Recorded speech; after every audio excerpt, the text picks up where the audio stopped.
नमस्ते बच्चों, आज हम आपके हिंदी व्याकरण का पार्ट 1 भाषा पढ़ेंगे। पहले क्लास में मैं आपको भाषा के बारे में समझा चुकी हूँ कि भाषा क्या होती है। एक बार फिर समझिए कि भाषा क्या होती है। भाषा जिन शब्दों से हम अपने मन की बात दूसरों को बताते हैं और दूसरों के मन की बात को समझते हैं, उसे हम भाषा कहते हैं। भाषा के मैंने बताया था कि भाषा के 3 रूप होते हैं। भाषा को हम 3 तरीके से प्रकट करते हैं। एक होता है मौखिक भाषा, दूसरा होता है लिखित भाषा और तीसरा होता है सांकेतिक भाषा। मौखिक भाषा वो होती है जिसे हम मुंह से बोलकर प्रकट करते हैं। जब हम बोलकर अपनी बात को बताते हैं तो वो होती है मौखिक भाषा। लिखित भाषा, लिखित जब हम अपने मन की बात को लिखकर बताते हैं उसे हम कहते हैं लिखित भाषा। सांकेतिक भाषा जब हम अपनी बात को इशारों से या संकेतों से समझाते हैं तो उसे हम कहते हैं सांकेतिक भाषा। सुनना, बोलना, पढ़ना और लिखना भाषा के 4 कौशल हैं। यहाँ तक मैं आपको समझा चुकी थी। तो आज हम पेज नंबर 8 हम पढ़ेंगे।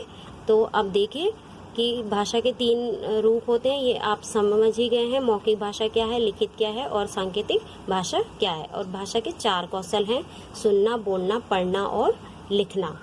ध्यान दीजिए, हमारे देश के अधिकतर भागों में लोग हिंदी बोलते हैं, इसलिए हिंदी हमारे देश की राष्ट्रभाषा है। हिंदी भाषा देवनागरी लिपि में लिखी जाती है। तो जो हमारा देश भारत है उसके बहुत सारे हिस्सों में, बहुत सारे भागों में हिंदी बोली जाती है, इसलिए हिंदी हमारी राष्ट्रभाषा है। और हिंदी की जो लिपि है वो है देवनागरी।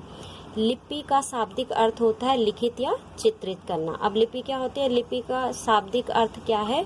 लिखित या चित्रित करना है। किसी भी भाषा को हम कैसे लिखते हैं और उसको किस तरीके से चित्रित करते हैं, ये लिपि का अर्थ है। अब देखो लिपि क्या होती है। भाषा लिखने के लिए जिन चिन्हों का प्रयोग किया जाता है उन्हें लिपि कहते हैं। अब कुछ चिन्ह होते हैं जिन्हें हम भाषा को लिखने के लिए प्रयोग करते हैं, उन्हें हम लिपि कहते हैं। ठीक है।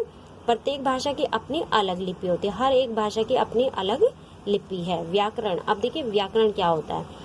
व्याकरण वह विधा है जिसके द्वारा किसी भाषा का शुद्ध बोलना या लिखना जाना जाता है। अब देखो बच्चों, व्याकरण क्या होती है, व्याकरण पढ़ना क्यों जरूरी है। अगर हम व्याकरण नहीं पढ़ेंगे तो क्या होगा। व्याकरण वह शास्त्र या वह विद्या होती है जिसके द्वारा हम हिंदी को, किसी भी भाषा को शुद्ध तरीके से लिखना और बोलना जानते हैं। जब तक हम व्याकरण नहीं सीखेंगे, व्याकरण को नहीं जानेंगे, तब तक हम किसी भी भाषा को अच्छी तरीके से शुद्ध रूप से लिख और बोल नहीं सकते। तो व्याकरण वह विद्या या शास्त्र है जिसके द्वारा हम किसी भी भाषा को शुद्ध रूप से लिखना या बोलना जानते हैं। तो ये आपका पाठ पूरा हो गया है भाषा। अब इसमें मैंने आपको पहले 2 प्रश्न दिए थे, भाषा किसे कहते हैं और भाषा के कितने रूप होते हैं, उनके नाम लिखो। आज आपका प्रश्न 3 लिपि किसे कहते हैं, व्याकरण किसे कहते हैं। प्रश्न नंबर 4 व्याकरण किसे कहते हैं। ये 2 प्रश्न आपको कॉपी में करने हैं। 3 और 4, पहला और दूसरा आप कर चुके हैं और तीसरा और चौथा आज मैं आपको कॉपी में करने के लिए दे रही हूँ।